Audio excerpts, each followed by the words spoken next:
Австралиацийн бэлд барилдаг Офен Парисын усан дээрх анхны зочид буудал баар юм. Өөрмөц туршлага хоримтлуулах хүсэлтэй хүмүүс зориулсан Офен 54 өрөө 4 люкс өрөөтэй. Зүүн ба баруун эргийн хооронд байрлах оф зочид буудлаас харагдах байдал өөрмөц. Гэрлийн үзүүлбэр усны тусгал өдрийн турш өөрчлөгдөнө. Загварын хувьд Маурицио Галанти, Тед Ланкман нар чимэглэлийг хариуцаж ажилласан бөгөөд гэрэл нэвтрүүлэх том шилэн дээвэр, унтлагын өрөөний эвхэгдэг модон хаалт, толинууд, зис сандлууд, мөнгөн навчаар бүрсэн шүүгэнүүд, Silver Designer Suite-ийн ван, улбар шар өнгийн дизайнер Sunset Suite зэрэг хэд хэдэн зоримог шийдтүүд мөн бий.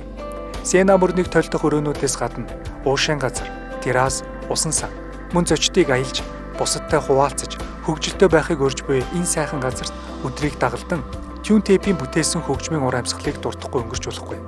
Зочдыг уран дуудах энэхүү гайхалтай газарт тюн тейпийн хөгжмийн бий болох гайхалтай ур амьсгалыг дурдах нь илүү зүйц.